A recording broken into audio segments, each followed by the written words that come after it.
Kalispera. Welcome, everybody. It's a great pleasure to have you today with us at the American College of Greece for an event dedicated to the role of diplomacy in economic development. We have 4 distinguished speakers, and we are going to have, I suppose, a lively discussion. The event is organized by the Institute of Hellenic Growth and Prosperity, together in collaboration with the Institute of Global Affairs. You know already about the Institute of Global Affairs, I suppose, but you may not know about the Institute for Hellenic Growth and Prosperity since it has been created lately, with the aim to support with research Greece's economic goals, the private sector, and reforms in the government sector that are needed to return to high rates of growth. Let me turn to and introduce our distinguished speakers. Our keynote speaker will be Deputy Minister Kostas Frangoyannis, responsible for economic diplomacy and openness at the Greek Ministry of Foreign Affairs. And the panel includes Her Excellency, the Ambassador of the Kingdom of Sweden to the Hellenic Republic, Charlotte Samelin, His Excellency Susuk Lim, Ambassador of the Republic of Korea to the Hellenic Republic, and last not least, His Excellency Mark Allen, Ambassador of Canada to the Hellenic Republic. Without further ado, since the Minister has a commitment and has to leave around 5:30, let me give the floor to him. Minister Frangoyannis, looking forward to your statement. Thank you so much. Your Excellencies, Madam Samelin, Mr. Allen, Mr. Lim, dear Mr. Psalidopoulos, dear parents, dear students. I'm honored to be part of this first of many, I hope, economic diplomacy event series, and thus I want to congratulate this historic Athenian school for introducing such a wonderful idea. I will start my intervention on economic diplomacy with the observation that both terms, economic and diplomacy, are Greek words. But contrary to what some people might think, the father of economic diplomacy was not some ancient Greek. As a matter of fact, it is modern Greece that engages in economic diplomacy in many ways, in an attempt to tackle the numerous complex challenges of today's world. So, my dear students and participants, if you wonder what economic diplomacy is all about, and since I don't have but a few minutes to talk to you, let me summarize the 4 pillars of what we do. First of all, we work hard at increasing foreign direct investments in our country. We do this by approaching top-notch corporations interested in investing here, and further attempt them through fast-track procedures, one-stop shops, and lucrative incentives. Secondly, we continuously exhibit openness in the competitive global scene, making good use of our extensive network of commercial attachés. We also have a dedicated agency, Enterprise Greece, involved in not only attracting investments, but also boosting our exports, something further supported by the Government Organization for Export Credit Insurance. We have already planned some 60 different initiatives in the next few months to make Greece look outwardly in an unprecedented fashion. Thirdly, we do what I mentioned earlier by exercising skillful diplomacy of all kinds, not only bilaterally, but also multilaterally, by strengthening our presence in international organizations such as the World Trade Organization, OECD, NATO, and the EU. And then it's not only economic diplomacy, but diplomacy of every kind, be it religious, academic, or even culinary diplomacy that we partake in. Lastly, we will embark on ambitious special projects. Just recently, we received tremendous publicity from Australia all the way to California and tens of other destinations for Ias Palea, the first green and sustainable island in the Mediterranean, a joint venture between Volkswagen and the Greek government. In addition, we made news with Nextigo, a manufacturer committed to produce electric vehicles in Greece, as well as other projects involving corporate giants like Microsoft and Pfizer and Cisco, etc. I was told that many of you study international relations, so I'm sure that you are quite familiar with the terms I used. However, I have to admit I don't know who the father of economic diplomacy might be in an academic context. However, for me, one man that comes to mind when I think of this issue is the following. His story is actually often taught in international relations. This man is Ferdinand de Lesseps, a 19th century gentleman who was born in 1805 and during his life not only really worked as a diplomat, but also was a renowned entrepreneur. You see, he was both a man of commerce and a man of politics. He is most remembered in association with the construction of the Swiss Canal. After its construction, a ship leaving Sweden and sailing to South Korea, for example, would travel more than 9,000 fewer kilometers. What made him succeed in realizing his dream was that he, in reality, epitomized all four pillars I mentioned previously. He persuaded France to invest in a project in another country and leveraged a good amount of money from other countries as well. After the opening of the Suez Canal, exports and trade in general increased tremendously.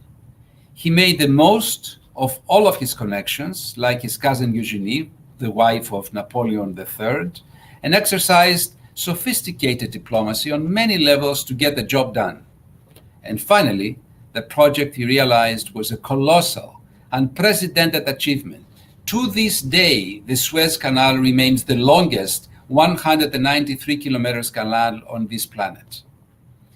I urge you to read up on him, but if we need to hold on to something from his story, it is his methodology. Lesseps succeeded because he made it his business to show others how their interest, not his, would be successfully furthered. As Sir David Frost said, diplomacy is the art of letting somebody else have your way. Diplomacy is the art of compromise, and economic diplomacy is the art of compromise through economic means. Back to the 21st century now, I'm honored to be here tonight with three ambassadors from countries we have had and continue to enjoy excellent bilateral relations: Sweden, Canada, and the Republic of Korea. Allow me to refer to some specific points, as this will give you a better grasp of our work and how interesting it really is. Well, ladies first, so I will start with Sweden. Today, we look to Sweden to share know-how in many fields, especially the areas of high tech and startups, green economy, climate change, and digitalization. Sweden has taken on an initiative by the name of Smart Industry, involving cloud computing, machine learning, and artificial intelligence. So we have plenty to learn and share. On the other hand, Sweden looks to us for a large array of products. I understand that 50% of the food consumed in Sweden is imported anyhow, while the Swedes also seem to show particular preference to Greek fresh fruits, our world-famous feta cheese and Greek yogurt, but also organic olive oil, boutique wines, mastika, and of course, ouzo. Greece is also one of Sweden's favorite holiday destinations, although this is true for millions of our visitors from many countries around the world. Coming to Canada, I should start by saying that there are some 250,000 Canadians claiming Greek descent throughout the country, and many of them have made their mark in their new homeland. There are professors, athletes, journalists, politicians, and actors who are household names in Canada. CETA, the EU-Canada Comprehensive Economic and Trade Agreement, is a prime example of how multilateral economic diplomacy can work. We also look to Canada to show us the way as far as renewable energy sources is concerned. Whereas if I did not mention the great investments Canada has made in Greece, with El Dorado Gold in Halkidiki and the Athens airport, I would not be a very good diplomat myself. Last but not least, let me talk about this faraway land, Korea, as it is a country of tremendous interest on a great variety of levels. Many decades ago, Greece, being a NATO member, sent a Greek expeditionary force in response to the United Nations appeal for assistance in the Korean War. Some 150 Greeks died at that moment. Veterans from that time, as well as their descendants, are remembered and honored annually by the Korean Embassy in Athens to this day. As far as our commercial ties with Korea is concerned, shipping, that Greek miracle economic sector, is the word. 25% of all orders for new ships put forth by Greek-owned shipping companies are placed in Korea, accounting for close to 320 million euros annually. Have I got your attention with all of the things I mentioned? Well, my hope is that you will become fascinated by the many topics you can explore just by choosing something I talked about and taking it further. You have seen that our work involves and demands a good deal of skills. Obviously, you need to speak foreign languages and feel comfortable anywhere in the world. You need to develop cultural awareness and be respectful of others, many times quite different than yourself. Your scope must be global, but local too sometimes. And then you need to work hard. This is not a 9-to-5 job. At the personal level, when I was about 22, like a lot of you are today, just about ready to start my working career and agonizing about my future, I asked one of my professors what I would need to do to succeed. He turned to a frame hanging on the wall and said, "There is your answer." What I read was written in Old English. "Everything cometh to him who waiteth, so long as he who waiteth worked like hell while he waiteth." And one last thing. As I said at the beginning of my speech, both the word economic and the word diplomacy derive from Greek. You may be tempted to think that diplomacy comes from two eyes, diomatia, diplomatia, thus two views. There could have been some substance to that, as being diplomatic does entail always looking at both sides. But the word diplomacy, just like the word diploma as a matter of fact, what students work towards all around the world actually comes from the Greek word fold, diplono.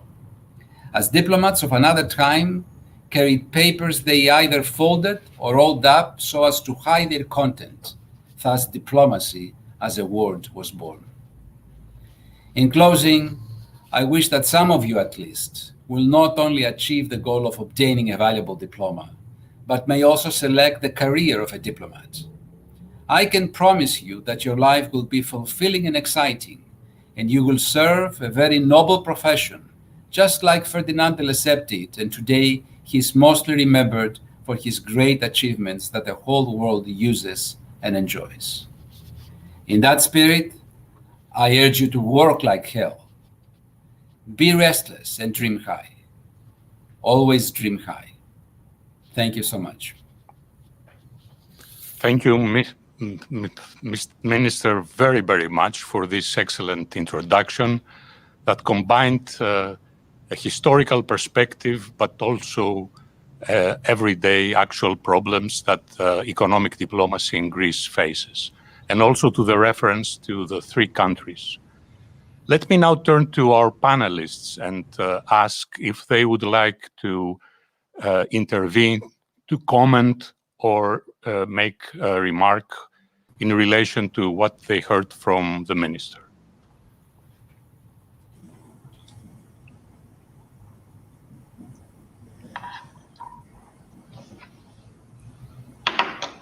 Well, let me perhaps just thank the minister for recognizing all of us, and for embarking on some material that will certainly come out in our remarks as well. I think, speaking on my own behalf, I feel very, very lucky to be here in Greece, and during this very challenging time. And to know that economic diplomacy is going to be that much more important as the world recovers economically in the months and years ahead from what we're now facing. So I just wanted to acknowledge that current reality and thank you again for those fantastic keynote remarks. Ambassador Samelin. Thank you, Αξιότιμοι κύριοι Υπουργέ Φραγκογιάννης. Ευχαριστώ πάρα πολύ. You made my work very easy, and it was a very kind summary of the strengths of my country. Since we have all been tasked to prepare a small intervention, I thought I should focus on 3 aspects, and it will not be long, don't be afraid. But I am very happy also to address the students, and together with my very highly esteemed colleagues with whom I collaborate a lot. I thought to just say a couple of words about the fundament for the Swedish economic diplomacy. Secondly, a bit on domestic work. And thirdly, some examples of how we work in the field when we are abroad in the embassies. And the basics then on the first pillar of our work is what we have in Sweden is called export strategy. Now, this export strategy is very much also about imports and investments, both coming inwards and going out. We are also, of course, within this export strategy, highlighting how we should promote our country. And then we focus on culture and values and strengths of our economy. And lastly, within this segment, also the EU is crucial.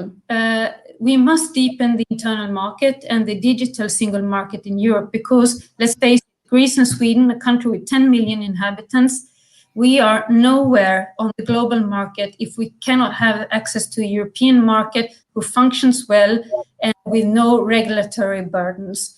And in this sense, we also work very much together with the European Commission within the World Trade Organization, because we must all fight for keeping the multilateral trade system up and running, functioning, and being open so that we can all profit from it.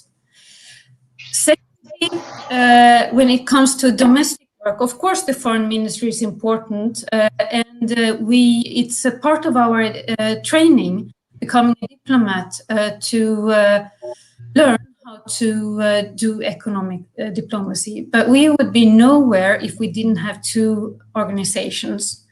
The first organization is Business Sweden, and Business Sweden has about 550 employees in 4 countries globally.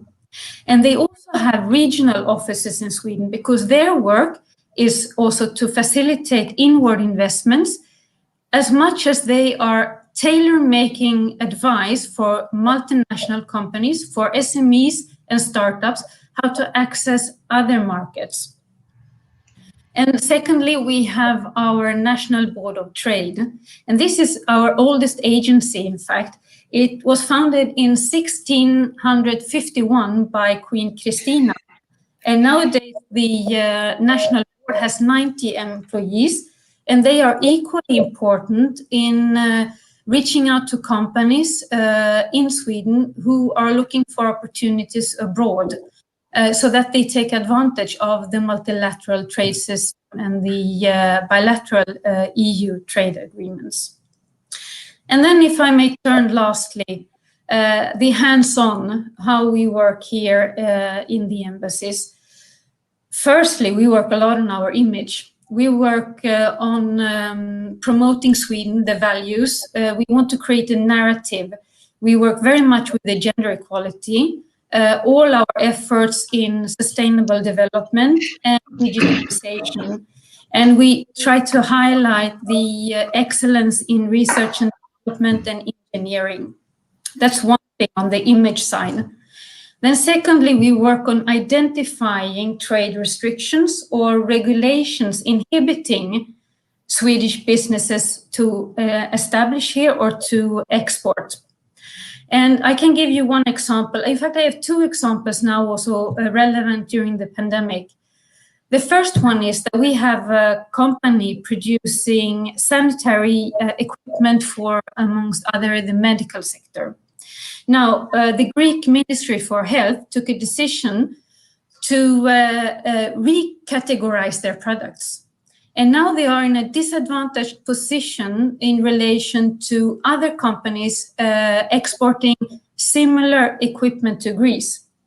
And so I'm trying to reach out to the Ministry of Health to ask them about this recategorization, because it is unfortunately costing this company a lot. Ambassador Samelin. Yes. I hate to interrupt you at this very interesting juncture of your intervention, but as I said in the beginning, the minister has to depart. Okay, So, I'm sorry.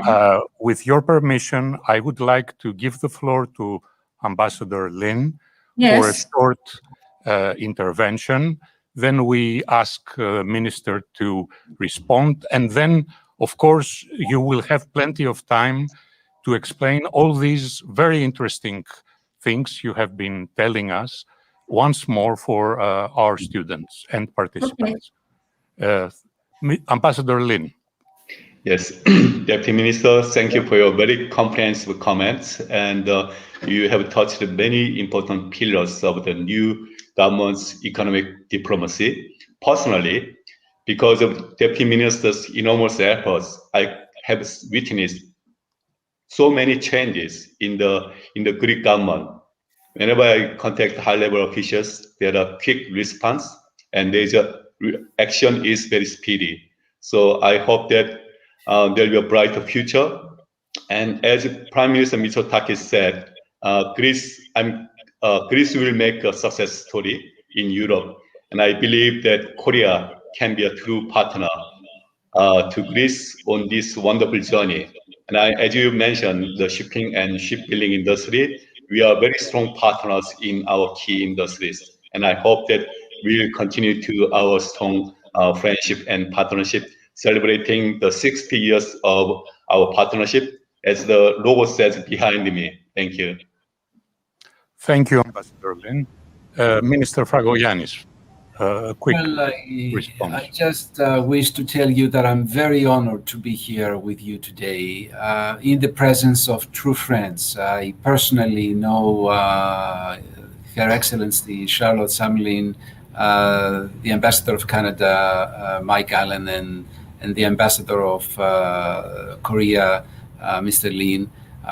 It is always a joy to be with them, and it is always a joy to celebrate the excellent bilateral relationship between Greece and the aforementioned countries. Honored to be with you, gentlemen, and Madam Samelin, and it has been a particular pleasure to be in this event organized by this historic Athenian school. It does bring memories of the past, and it is lovely to be here with you today. I wish you the very, very best. I wish I could stay, but the truth of the matter is that I have to attend a meeting at the Prime Minister's office, and I cannot say no. So I have to go. Pleasure to be, honored to be here with you. Best of luck and good success in this event of yours today. Thank you very much, Minister. Thank you very much indeed. So let me, with expressing my apologies once more, let me again turn to Ambassador Samelin. Apologies for the interruption, but everyone has been following her story about Sweden and its economic diplomacy very closely. Please feel free to continue or recap and continue as you please. The floor is yours. Thank you. I'm sorry. I thought we were supposed to start immediately with our intervention. Well, I would like to finalize then, because as I was explaining about the categorization of products, that was one thing. And then another example where many people in the ministry were involved in the beginning of the pandemic is a company producing also equipment for the medical sector, who has production and then a basis in France, in fact. And this company takes all the imports from globally into France, and then from there on they distribute it within the whole European Union. And in the beginning of the pandemic, the French government took a decision to prohibit the export, sending out all the equipment and the production of this company to other member states. And that required quite a lot of work from headquarters in Stockholm, but also the embassy in France, in order to free these products for exports to the rest of the European Union. And as a last example, I would like to also mention that we work a lot on following public procurement and the government tenders for all the sectors where we are strong and where we can compete. Examples that I have are from the energy sector. Also, we have many companies who are specialized in certain construction of airports, but in certain segments of the airport. And then, of course, we have Ericsson, who together with Cosmote is working very hard to secure a big share of the 5G in Greece. And here we work, of course, we try to find out about public procurement when the tenders are being published. And we also try to work on governments if there are any unclarities to understand the tenders in order to secure a level playing field for all companies participating. And as a last remark, I would like to especially mention the excellent work we have, cooperation we have in what we call Team Sweden. And Team Sweden is comprised of the Hellenic Swedish Chamber of Commerce in Greece. It's the 6th biggest bilateral chamber in Greece, and with Business Sweden. Now, we don't have a Business Sweden office in Athens. We used to have that, but during the economic crisis, since then we are now covered by the office in Milano, but it works very well. And it is within this Team Sweden that we managed to actually have a very good basis for our economic diplomacy. Thank you. Thank you very much. This was extremely interesting. I'm sure our students and all the other participants have appreciated this glimpse you gave us to Sweden and its action on the field of economic diplomacy greatly. Let me turn now to Ambassador Lim and ask him what Korea has to teach us about economic diplomacy. Thank you, moderator. It is my great pleasure to speak at this seminar today. I'd like to share with you my perspective on Korea's economic development and the ties of cooperation between Greece and Korea. Korea is an economic growth success story. In 1967, the year I was born, Korea was one of the poorest countries. Its per capita GDP was only $150, ranking 93rd in the world. We survived the Korean War, but had to start from the ashes. And take this opportunity, I'd like to extend my special thanks to Greece, Sweden, and Canada, along with other partners that had sent troops or medical team to defend Korea's freedom and democracy 70 years ago. Korea joined OECD, a rich countries club, only in 1996. Greece, Sweden, Canada were the founding members of this club, which was created in 1961. So one might say that Korea was 3 decades behind, but within one generation, Korea has transformed itself from aid recipient to a donor country, and Korea is the only country to have achieved this. Korea's diplomacy has a very positive impact on economic development. Until 1970s, one of its priorities was to obtain an foreign investment. During that time, Korea started heavy chemical industry and continued its export-oriented policy. With a lack of natural resources and small domestic market, Korea relied heavily on trade for its survival. Since the 1980s, Korea has focused on facilitating free trade as well as regional and international cooperation.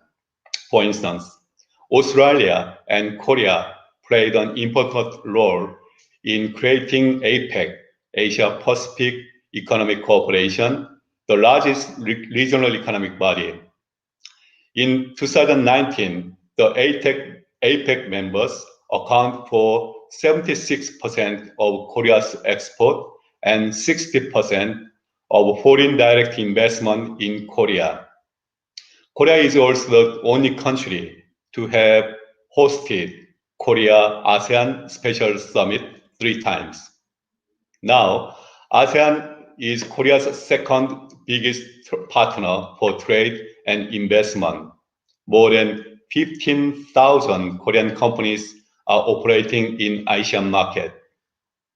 Free trade agreements has emerged as a new engine for Korean economic growth. Until 2002, Korea and Mongolia were the only two WTO member states that had not signed any single FTA. Korea was a latecomer in the FTA race, but Korea became a key player in the game with its ambitious multi-track FTA policy. Now, Korea's economic territory covers around 80% of the world GDP.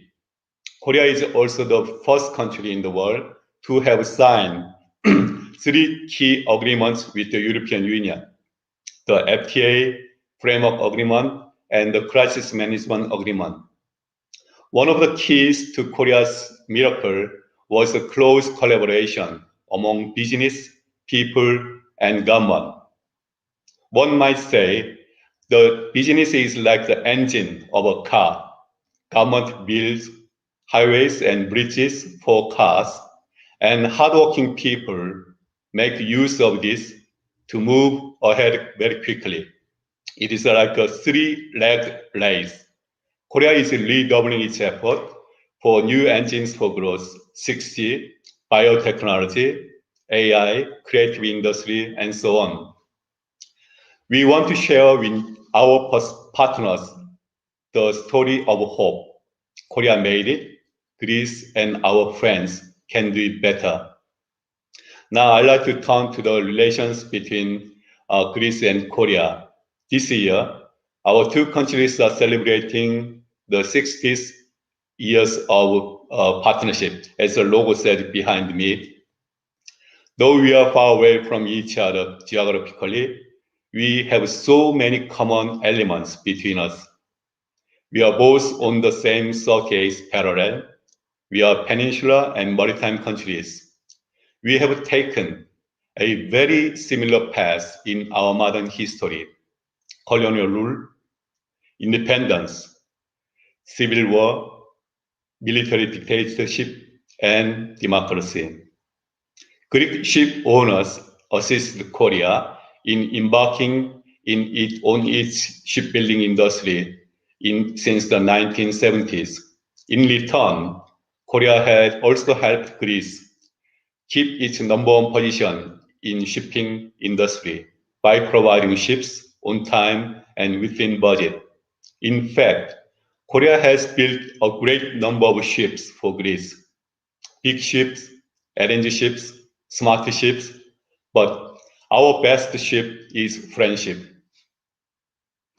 Based on a long history of mutual trust, our two countries are front runners in the shipping and shipbuilding industry. We also maintain close cooperation in the IT industry.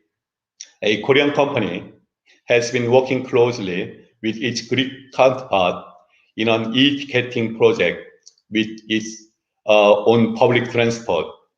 Before the end of this year, we can make Athens the second city in Europe where people can use their credit card on public transport. The ports of Piraeus and Thessaloniki use a Korean program to handle containers.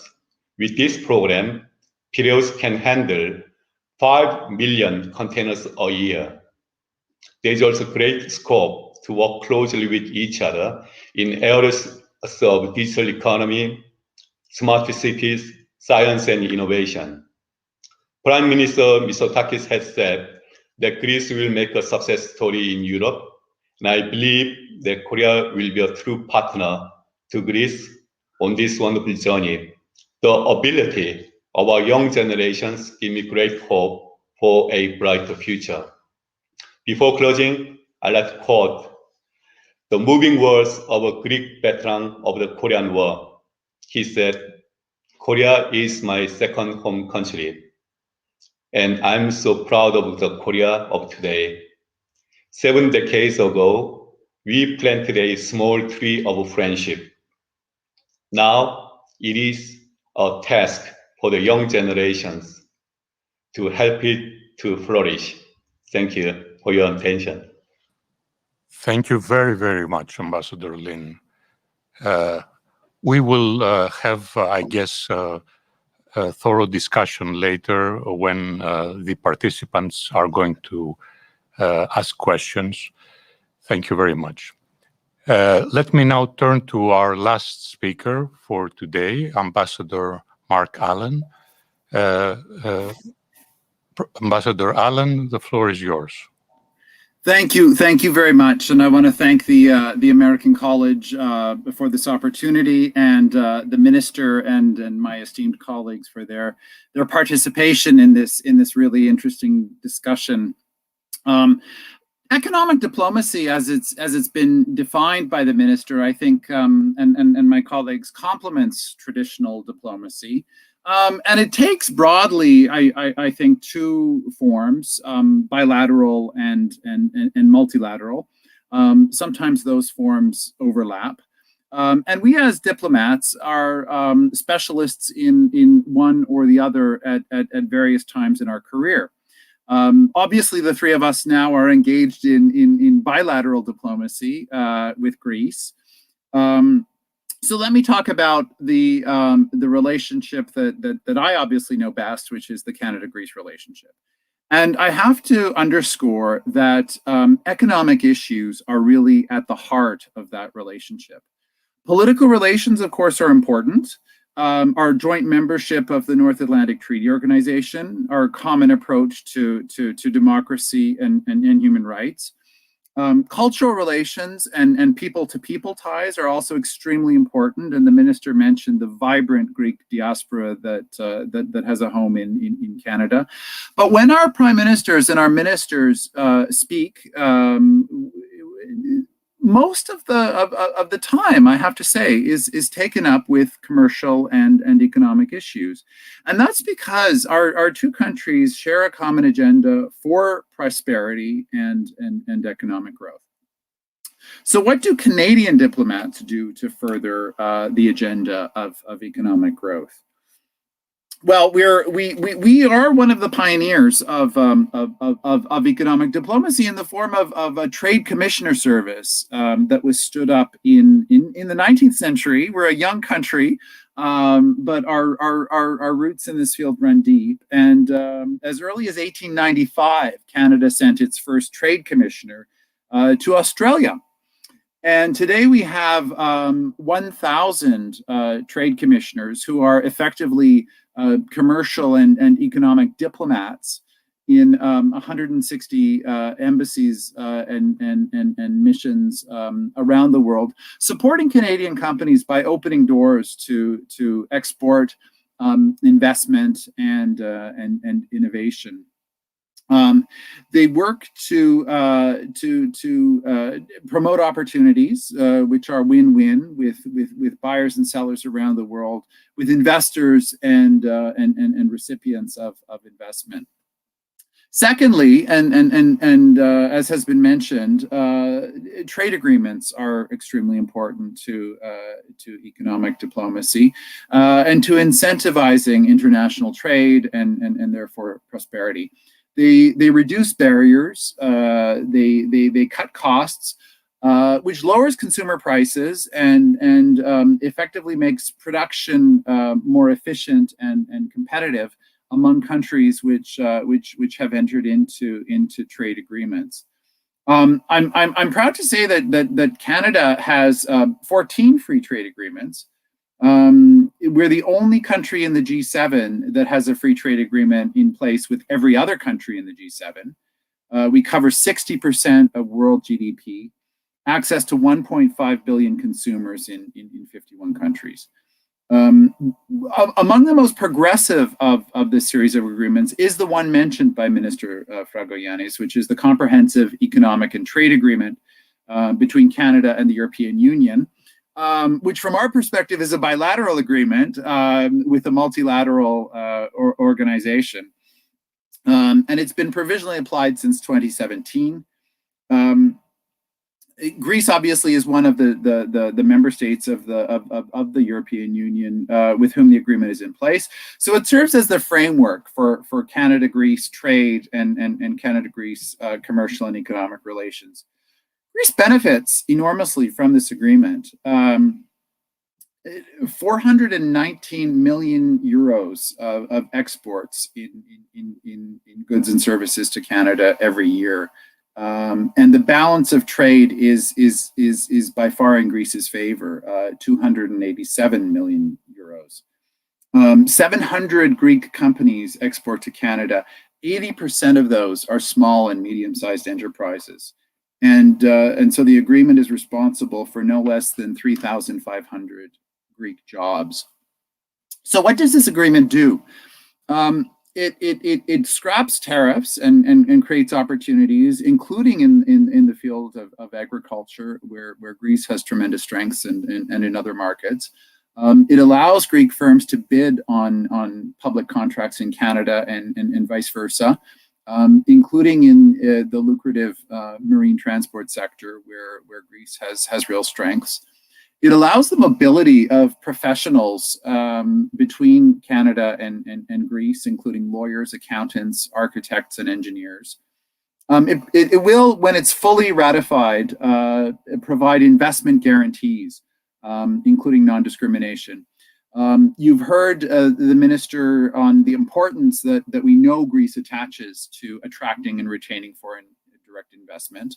And he noted that Canada is among the top investors. I believe we're among the top 5 investors and the largest non-European investor. And so I think it's important to underscore the role of guarantees in attracting foreign investment, and the role of cutting red tape and bureaucracy. Which CETA also does through mutual recognition standards. My Swedish colleague alluded to the red tape that can continue to exist even within a trading bloc, and we recognize that it does also between trading partners at times. To give you a very contemporary example, there were concerns earlier this week around vaccine procurement. And Canadian ambassadors in all European countries were sent to talk to capitals to obtain assurances around vaccine supply, which is a trade issue. It's also a health issue and a very current one. We've seen the new transparency and authorization mechanism in the EU begin to work with the first exports to the UK and Canada, which is very reassuring. But again, I think it speaks to the role of diplomats in continuing to keep doors and supply chains open. So let me now turn briefly to the world of multilateral diplomacy, which my colleagues have also referred to. I think most people in the audience will be obviously familiar with the European Union and the United Nations and NATO, which I mentioned. And I want to take the opportunity to talk about four international organizations that have an economic mandate. My Korean colleague mentioned the OECD, as well as APEC, of which Canada is a member. I want to add two to that list, the G7 and the G20. I think the OECD is incredibly important, and it's important because it's a venue for policy dialogue and research. It's often cited as being the world's database. And it's an organization of economically developed countries that come together to engage in that policy dialogue and exchange ideas about approaches to economic development and social well-being. Canada's priorities in the organization are to promote economic recovery that works for everyone, to promote green and resilient economies, digitalization, and gender equality.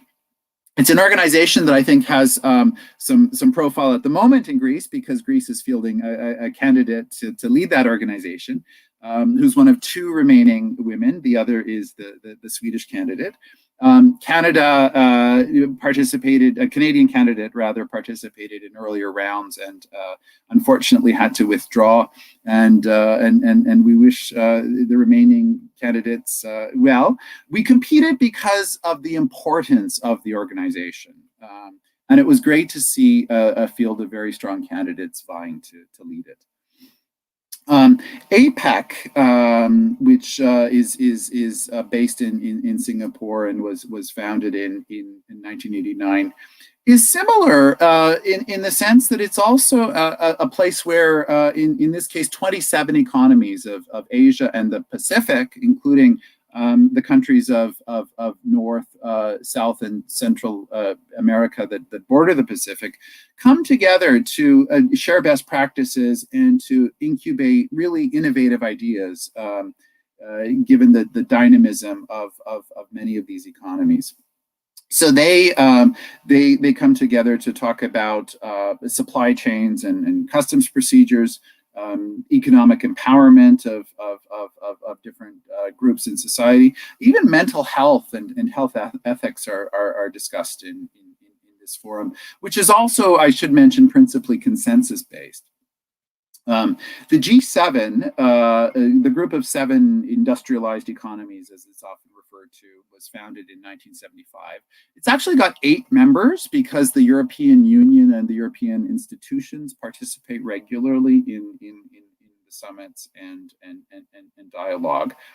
As I say, it was founded as the world's leading economies. But now there's also an attachment among those economies to the importance of democracy and human rights. And because these are the leading economies, including the European Union, there's the opportunity to discuss at a very strategic level global trends and pervasive cross-cutting issues that affect everyone. There's no secretariat, but there is a rotating presidency. It's currently the UK. And the president has the opportunity to sort of set the agenda for the year and prioritize the issues. When Canada's held the presidency, we've prioritized cybersecurity, the blue economy, which is also very important for Greece, and the education of women and girls. Stemming out of the G7 is a more recent creation, the G20, which came into existence, including at the initiative of the Canadian Prime Minister at the time, Paul Martin, in 1999. And I think it recognized that globalization was underway. More than 7 or 8 economies needed to be included in this dialogue, including emerging economies from all continents. It's a leader level organization and focuses on many of those topics that I've outlined, but including infrastructure, climate action, and the very interesting and essential topic of jobs for the future, because the workforce is changing rapidly with the advance of technology. Canada co-chairs the G20 Framework Working Group, which assesses the macroeconomic impact of technological change on productivity, growth, employment, and inequality. So in summing up, I think that economic diplomacy complements traditional diplomacy. It works on a variety of levels, from making deals to finding solutions to global challenges. The focus is on economic prosperity and on win-win outcomes for the countries involved. I think if the minister identified diplomacy as coming at issues from at least two different views, I think economic diplomacy is ensuring that those two different views ensure win-win outcomes for the parties involved. So thanks again for the opportunity to address you, and I look forward to questions. Thank you very much, Ambassador Allen. Very interesting. And let me ask those who watch to send their questions. Some of them already have, but of course, you have been all very comprehensive, and your approach has been most helpful, especially for students. And I guess, however, I guess that some questions are out there. Until some questions come, allow me to ask you, misuse my position and ask you a couple of things. Ambassador Samelin referred to the cooperation between a Greek company, Cosmoteo, with a Swedish one, Ericsson, and a question that springs up is, what do diplomats have actually to do with two private companies interacting, agreeing, and moving forward in their plans? Actually, one might argue that what the diplomat does has to do with foreign policy. Is economic policy part and parcel of what a diplomat does nowadays? And if I may ask, how much of your time do economic issues take? 20%, more, 50% perhaps? If you would like to react to that. Well, first, if economic diplomacy is part of a diplomat's work, in our system it is. You are being evaluated on the basis on your performance in economic diplomacy. So if you don't master this, your chances of a career in the foreign ministry is quite limited. And in an ideal world, one would not need ambassadors to open up doors and to assist companies. If you may allow me a small comparison, in my country, there would really be it would be considered an extraordinary event if an ambassador is seeing a minister in order to open up the doors for companies to have access to the administration. But in many other countries, this is how it works. And so you must adapt your actions according to the local customs and rules.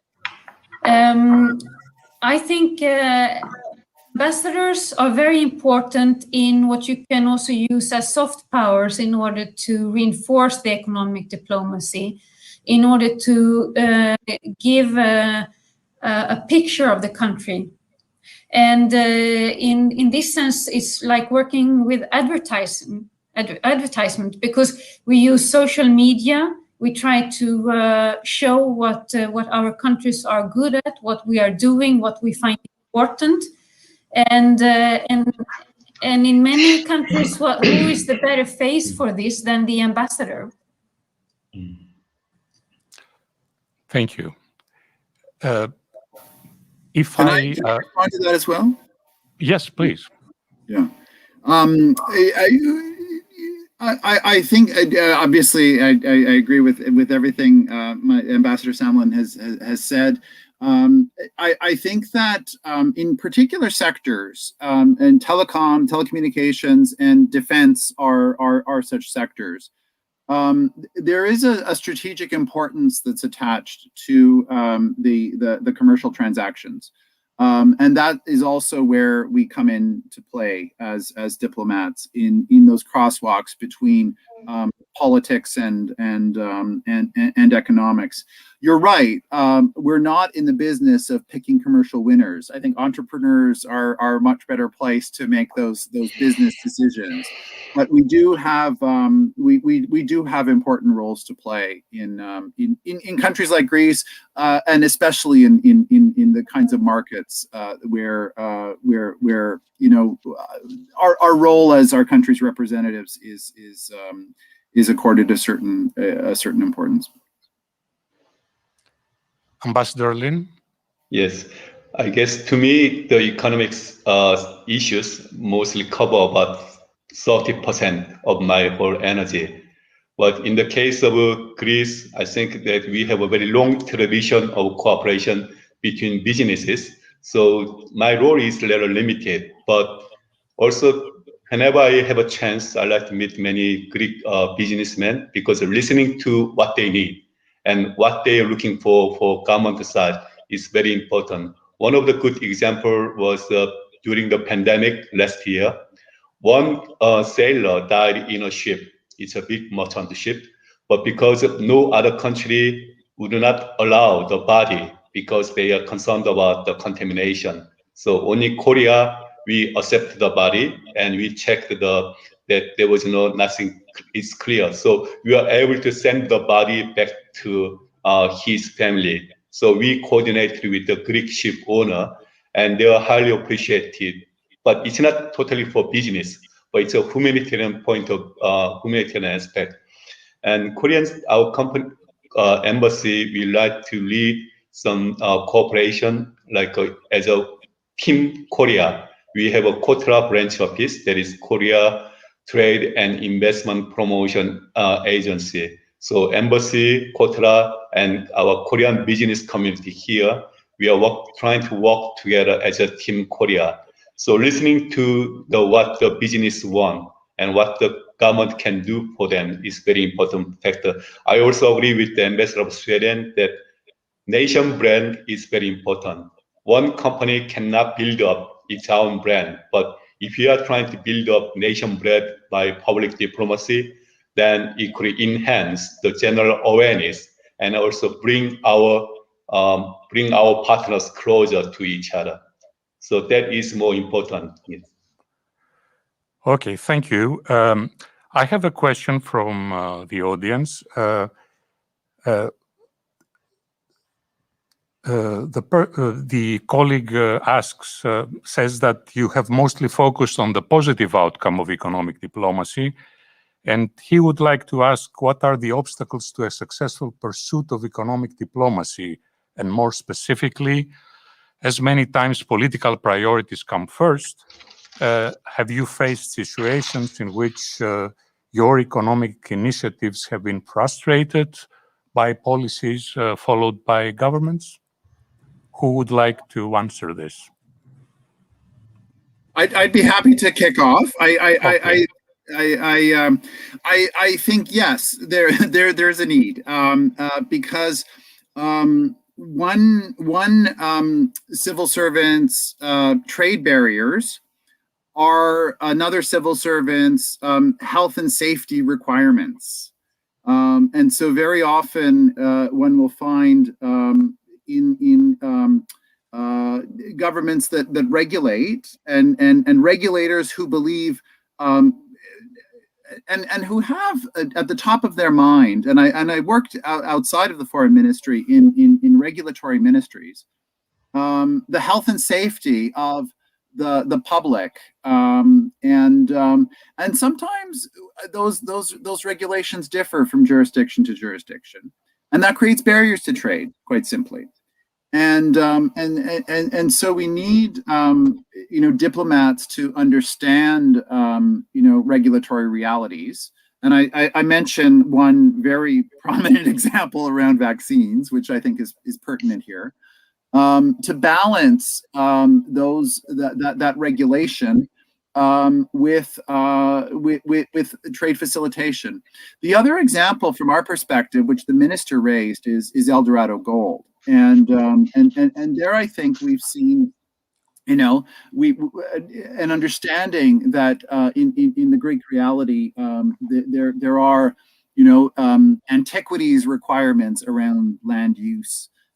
There are obviously environmental requirements, which Canada also, as a developed G7 country, holds very, very dear, the environmental agenda. And so the promotion of sustainable mining in this sector recognizes that there isn't a trade-off between the environment and the economy, but there are opportunities to advance both together. And so that's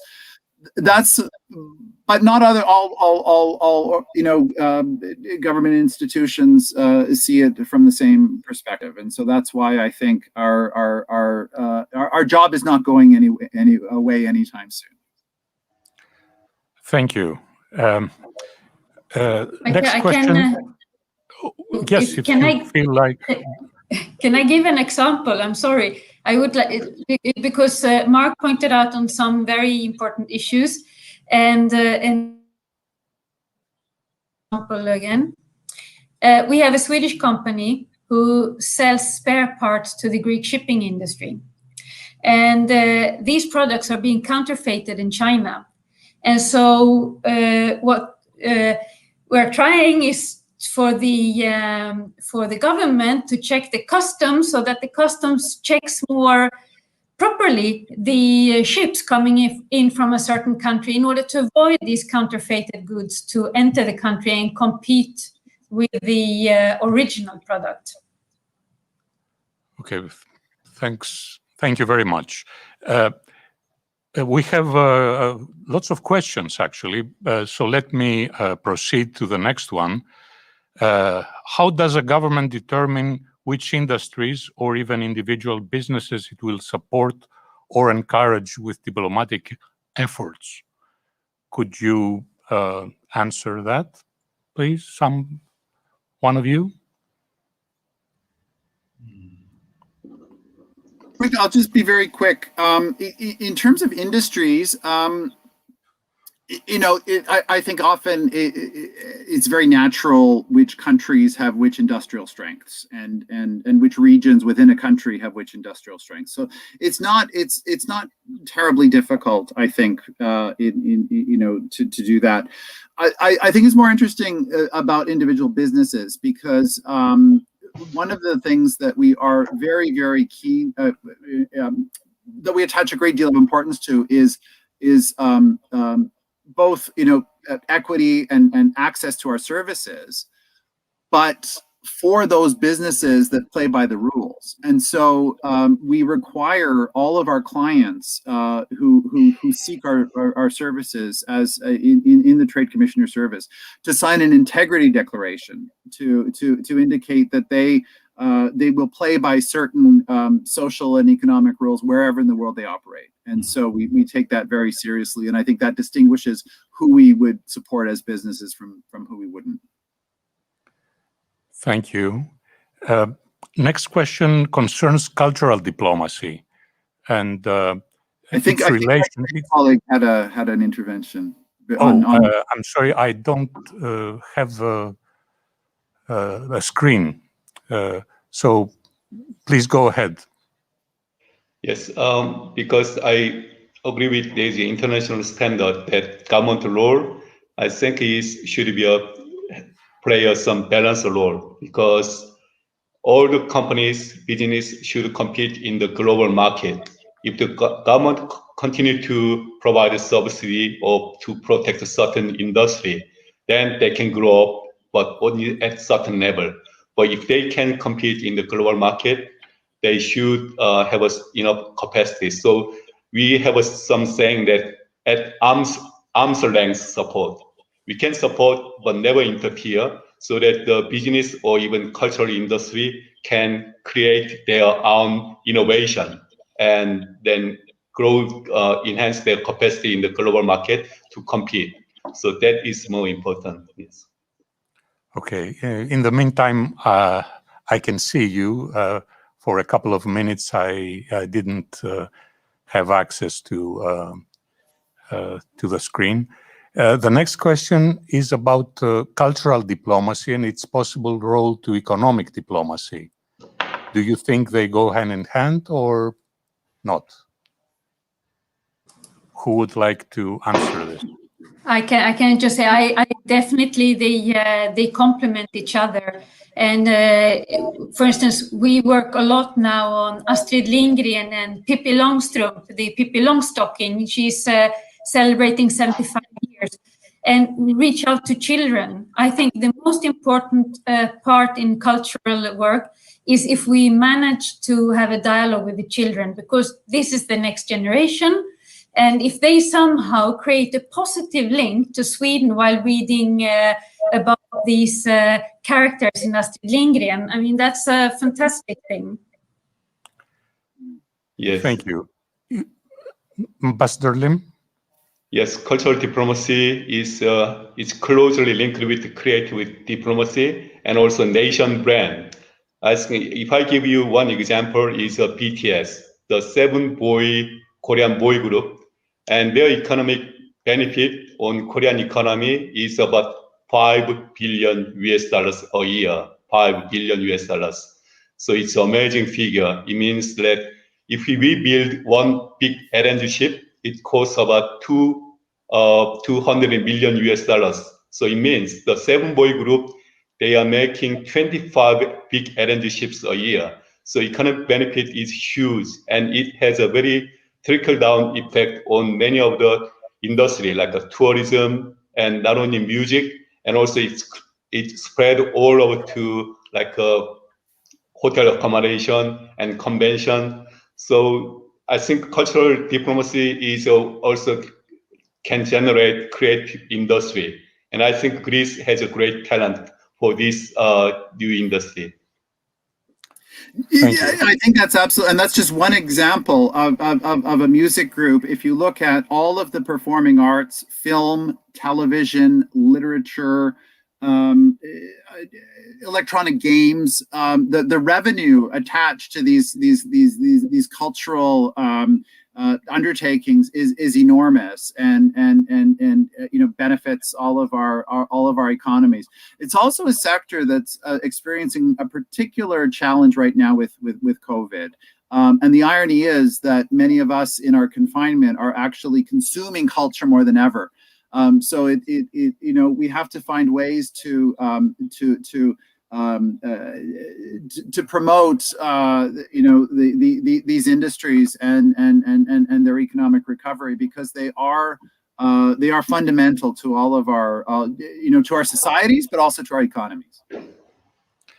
The next question relates to economic diplomacy and the global fight against the pandemic. The question is, are there any concrete steps to be taken for improving the global vaccine supply chain, as well as the timely access of vaccines everywhere in the world, notably in developing and poor countries? I can just say, as a member of the European Union, what is very important to recall is that the EU's procurement of vaccines, the EU has procured a huge amount of, or wants to procure a huge amount of vaccines, and it's way and above the amount of citizens. So the idea from the European Union is also to make the additional vaccines available for third countries who are less fortunate to be able to pay for this vaccine. Mm-hmm. There is another question very close to the former one. What kind of advice would you give to businesses in Greece suffering from the pandemic and the subsequent ongoing economic crisis? Perhaps you can combine your answer to both questions. Well, let me say, for instance, that there is, I think, at this stage in the pandemic, a real awareness of the humanitarian imperative to ensure global vaccine distribution.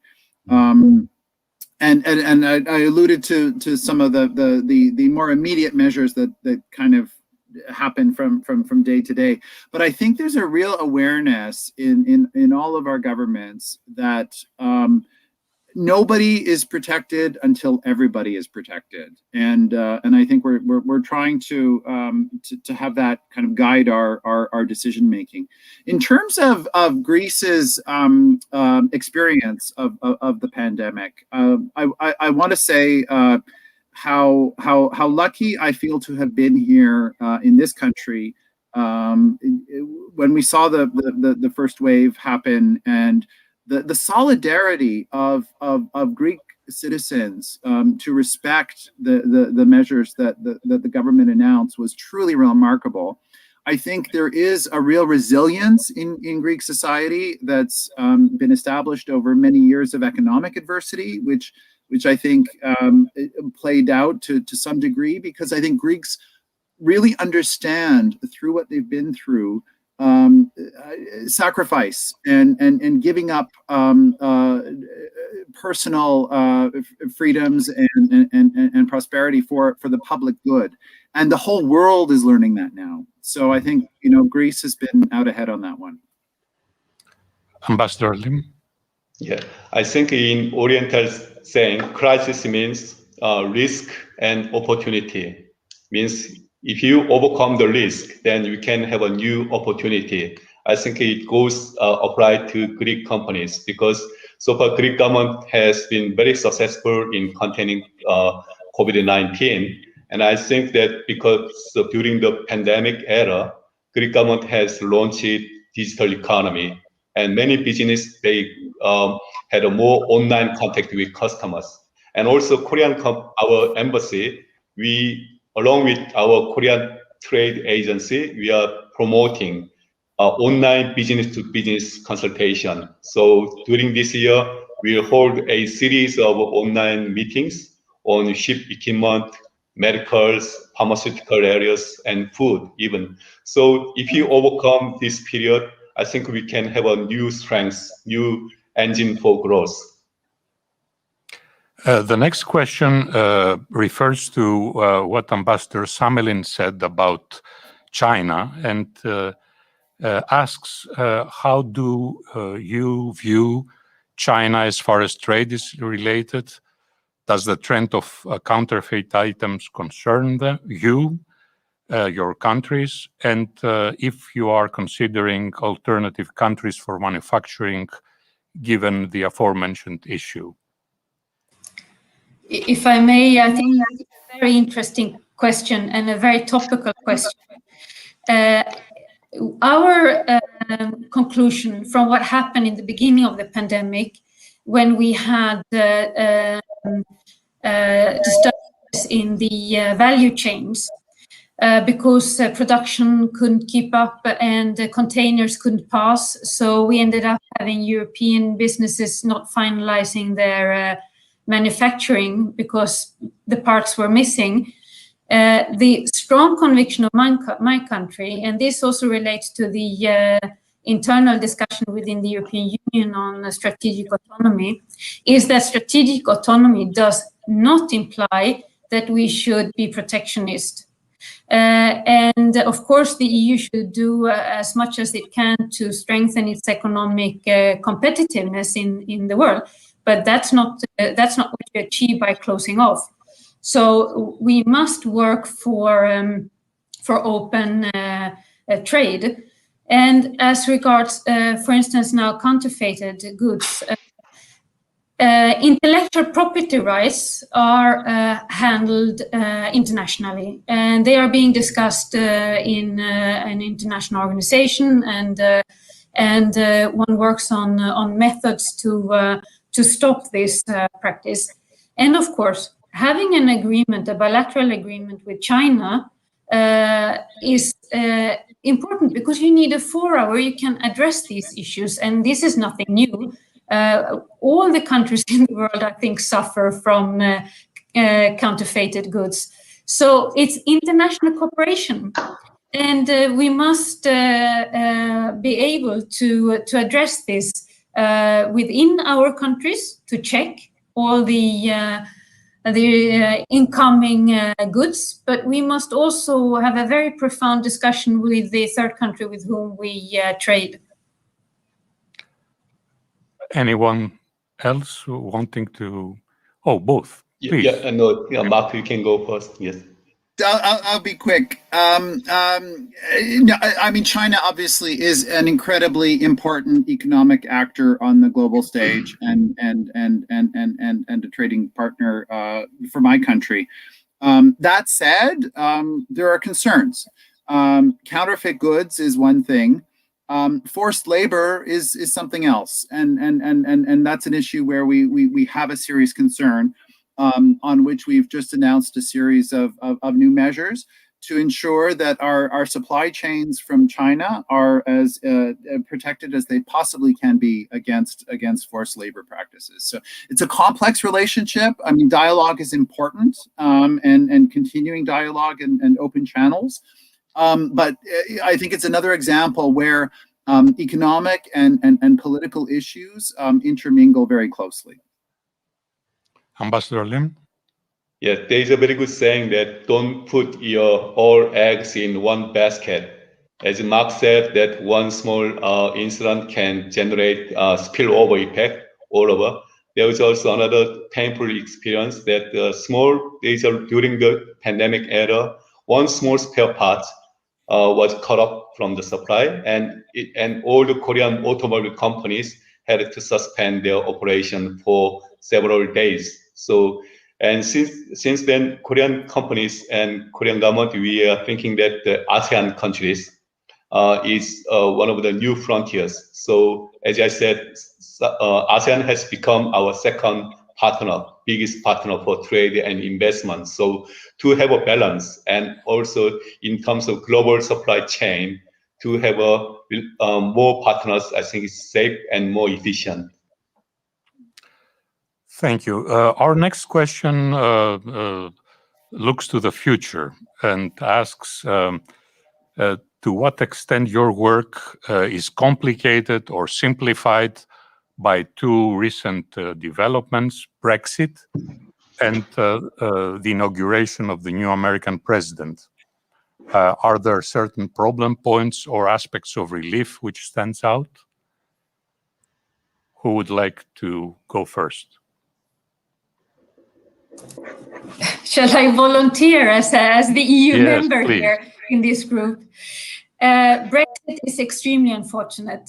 It's a loss on both sides, and we are extremely unhappy by this development.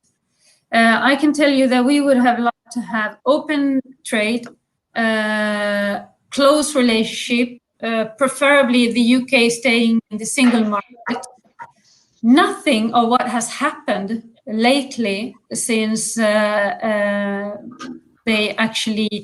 Brexit happened, nothing of the last week's problems would have happened if UK would have remained in the single market.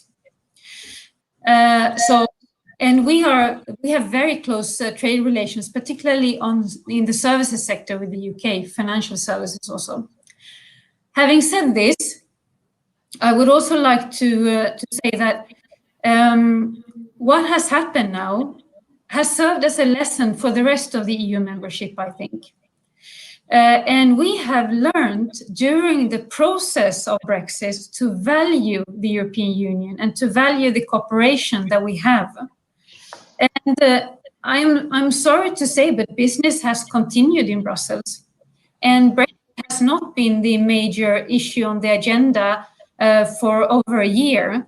It may appear so if you read Anglo-Saxon media, but the EU continues moving, and there are new challenges that we have to deal with. So we have learned how to live in a Brexit EU, and I think for the EU we will strive to have the best cooperation with the UK as we can, and be constructive to find solutions on problems occurring over time. Would you? Yes, Ambassador Allen. Lim. Yeah, my president had a telephone conversation with President Biden this morning, and they reconfirmed that to enhance very strong alliance between US and Korea, and also to engage in the peace and prosperity on the Korean Peninsula and Asia Pacific issue.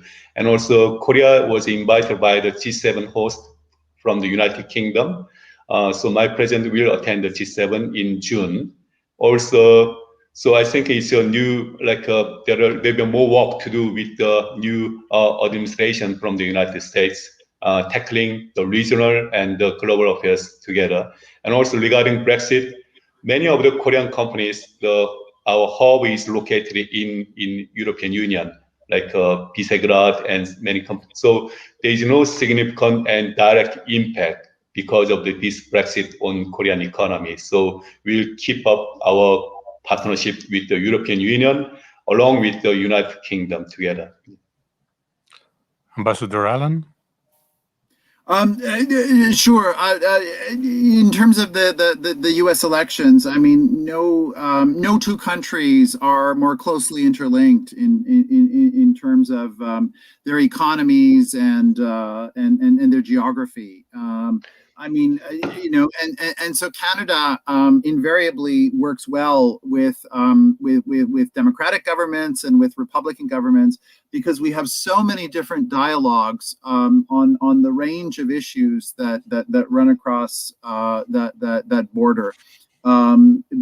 Between transportation regulators and health regulators, and the Canada-U.S.-Mexico Free Trade Agreement. It was originally the Canada-U.S. Free Trade Agreement when it was first negotiated in the 1980s, and so our free trading relationship with the Americans runs deep. We are running out of time. There are certain questions addressed to either Ambassador Samelin or Ambassador Lim. But since we have 4 minutes to go, let me proceed to a question which is undiplomatic, and ask if you would like to address it. Do you find working with the Greek government more challenging or less, in contrast to other governments you might have worked with? That's easy. I find it less challenging. What I appreciate about the Greek character is the candor and honesty and the ability just to get to the bottom of the issue very, very quickly. It's something that I value a great deal, and again, I feel very lucky to be representing my country in this one. Ambassador Lim? Yeah, based on my personal experience here in Greece already 2.5 years, and I really enjoy, as Mark said, the frank and the relationship with the Greek government. I guess that is what friends are for, because I don't have to think it over, just exchange very frank opinions, and we can find a good solution. So I really enjoyed working with the Greek government. Ambassador Samelin? Είναι καταπληκτική. It's really very good. Your government is very accessible and interested and competent. And I think the handling of the pandemic has been extraordinary. And what makes this country just the favorite country to which I've been coming since I was 10 years old as a tourist is the warmth of the Greek people. Thank you very much. The questions that I mentioned one question was about Sweden planning to introduce an electronic currency sometime in 2023. And the other two questions related to cultural diplomacy of Korea. If you wanted to respond to that very briefly, we have 2 minutes to go. Ambassador Samelin, will this introduction make your life as an ambassador easier or harder? No, the life as an ambassador is a privilege. Well, we are here to, of course, work on the happy side of things with events and meeting people, but we are also problem solvers, and we are here to facilitate things. And on the currency, I can only confirm that this is the aim. And I can also add that I've seen that there are also now ongoing discussions to introduce an euro. So, but I can't comment any further. And I would also like to say that any questions by the students, they are very welcome to address them to the mailbox of the embassy, and we will be happy to be in touch with the students. Thank you very much. Ambassador Lim? Yeah, cultural diplomacy means like to gain the heart and mind of the people. I think it's most important because with that, we can build up very strong trust. So cultural diplomacy, and because between Greece and Korea, as I said, we have so many in common, even though we are very far away in geographically. And music, dramas, food, fashion, it does not need, it's a kind of international language. You don't have to learn the foreign language. You can just accept it, enjoy it.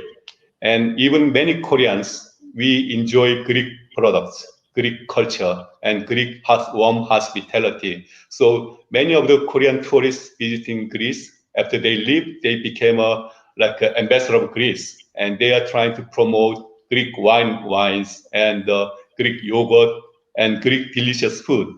So it's a kind of between people-to-people contact and to enjoy the same like culture, so that we can enrich our daily lives as Greece did ancient times for whole humanity. Ambassador Allen, there was no direct question addressed for a Canadian, but would you like to take the floor for your last contribution to this discussion? Oh, I'm not too concerned. I had plenty of opportunity through the course. So thank you. That's very kind. I want to thank you, the American College, and to my colleagues. I think this has been a terrific discussion. I think we have a diversity among the three of us, obviously, in terms of the corners of the world that we're representing. But I think we also have a tremendous commonality of interest that we share with Greece, notably, and that's the attachment to openness, to democracy and human rights, because the free market that we've been talking about is, I think, intimately linked with those other values that we all share. So I want to thank you again for this opportunity, and to thank my colleagues for sharing the stage with me today. Well, we are 2 minutes ahead of scheduled time. Let me apologize to a couple of participants whose questions could not be addressed due to the time constraint. We will contact you through LinkedIn or your emails. We will forward any personal emails to the ambassadors. I want to thank you very, very much for this very interesting and lively discussion and exchange of views. And I look forward to cooperating with you and to organizing other events where you will be able to give us your input, which is so valuable for our students and for us going forward. Thank you very much for your attention. Καλή νύχτα, γεια σας. Ευχαριστούμε πολύ. Καλό βράδυ. Καλό βράδυ. Yes.